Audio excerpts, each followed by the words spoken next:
Don की story. एक सैनिक हरदयाल सिंह ढिल्लन शाहरुख खान एक कठिन और साहसी मिशन पर निकलता है जो दोस्तों के एक समूह को इंग्लैंड जाने के उनके सपने को साकार करने में मदद करता है। यह एक असंभव कार्य लगता है क्योंकि न तो उनके पास वीजा है और न ही वे टिकट का खर्च उठा सकते हैं। और यह एक ऐसी यात्रा की शुरुआत है जो उनके सभी जीवन को हमेशा के लिए बदलने का वादा करती है।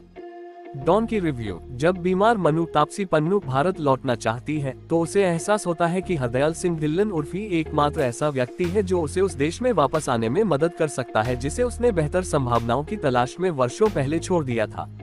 25 साल पहले हार्डी किसी ऐसे व्यक्ति की तलाश में पंजाब के एक दूरदराज के गांव लालटू पहुंचे जिसने उनकी जान बचाई थी। इसके बजाय उसे दोस्तों के एक समूह मनु तापसी पन्नू बुग्गू विक्रम कोचर और बल्ली अनिल ग्रोवर का सामना करना पड़ा, जिनका एकमात्र मिशन बेहतर जीवन की तलाश में यूके जाना था। प्रतिबद्ध तीनों लोग आव्रजन वीजा हासिल करने के लिए हर संभव प्रयास करते हैं, कुश्ती सीखने से लेकर नकली विवाह और डिग्री तक, रास्ते में घोटालों का शिकार बनना। अंततः उन्होंने छात्र वीजा हासिल करने की उम्मीद में अंग्रेजी सीखने का फैसला किया। यही उनकी मुलाकात सुखी विक्की कौशल से होती है जो अपने कारणों से लंदन जाने के लिए बेताब है। बर्मिंघम में यहाँ आता हूँ उनका आदर्श वाक्य बन जाता है, लेकिन तमाम कोशिशों के बावजूद जब उनमें से ज्यादातर को वीजा देने से इनकार कर दिया जाता है तो चीजें बहुत खराब हो जाती हैं। घटनाओं से आहत होकर हार्डी अपने नए दोस्तों के लिए उन विदेशी तटों तक पहुँचने का रास्ता बनाने की जिम्मेदारी लेता है जहाँ वे जाना चाहते हैं। तो एक गधा डन की मार्ग अपनाने का कठोर निर्णय लेते हैं जो अवैध प्रवासियों के लिए अपना रास्ता बनाने का एक तरीका है। यह कठिनाइयों और चुनौतियों से भरी एक उतार चढ़ाव भरी यात्रा है। डनकी की कहानी भावनात्मक है, दोस्ती, रोमांस, दिल दहला देने वाले और दिल को छू लेने वाले पलों को एक में पिरोने वाली और ट्रेडमार्क हिरानी शैली में कॉमेडी के ध्येय हैं जो इसे एक मनोरंजक यात्रा बनाने के लिए व्यंग्य के साथ साथ फिल्म में मजबूत संदेश भी देते हैं। विस्तृत कथा अभिजीत जोशी, राजकुमार हिरानी ढिल्लन न केवल सीमाओं और परिदृश्यों को पार करती है बल्कि इसमें 25 साल की समय छलांग भी है। दो back to back blockbuster Pathaan और जवान के बाद शाहरुख खान की डनकी भारी उम्मीदों पर सवार होकर आ रही है और यह राजकुमार हिरानी और खान के बीच पहला सहयोग है।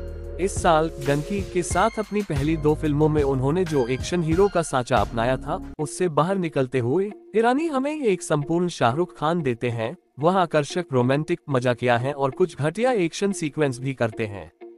खान के कुछ प्रतिष्ठित सिनेमाई क्षणों के मेटा संदर्भ और एक हेड टिप है। डनकी अधूरी आकांक्षाओं और साधनों और सीमाओं से परे सपनों तक पहुंचने के बारे में एक फिल्म है। यह विश्वास की प्रथम विश्व के किसी देश तक पहुंचने का मतलब उज्जवल भविष्य तक पहुंच है और किसी भी तरह से वहां पहुंचने की हताशा है। लंदन जाना है, पाउंड में कमना है, मनु इस बिंदु पर जोर देकर कहते हैं।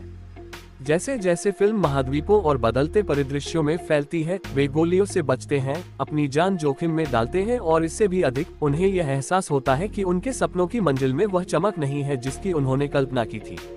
अवैध आप्रवासी के रूप में रहने की वास्तविकता से बेखबर उनके सपने में एक भोलापन है।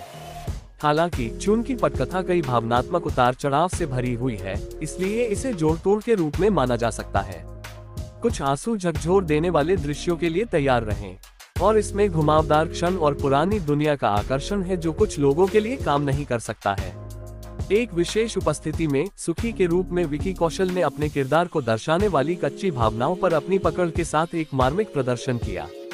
आकर्षक युवा हार्डी के रूप में शाहरुख खान बेहद सनसनीखेज हैं, सहजता से अपने आकर्षण से आपको मंत्रमुग्ध कर देते हैं और 25 साल बाद नमक मिर्च वाले हरदयाल के रूप में वह बिल्कुल आनंददायक हैं। लालटू से लंदन तक फैली मनु और हार्डी की कोमल प्रेम कहानी यादगार है। तापसी पन्नू जोशीले अभिनय से चमकी।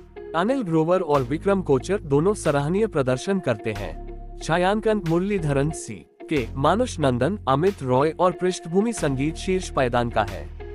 जब हर मूड को रेखांकित करने की बात आती है तो प्रीतम का डनकी संगीत शीर्ष पर है। यकीनन संगीतकार ने साल का सर्वश्रेष्ठ हिंदी फिल्म संगीत साउंड ट्रैक दिया है।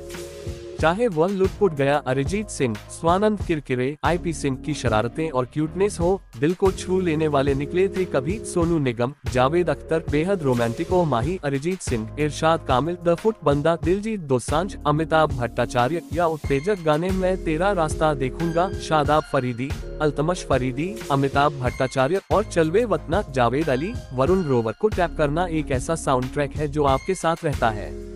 कुल मिलाकर दिन की एक संपूर्ण मनोरंजक फिल्म है जो जोशीली, प्रासंगिक, रोमांटिक और अपनी जड़ों की ओर लौटने के बारे में है।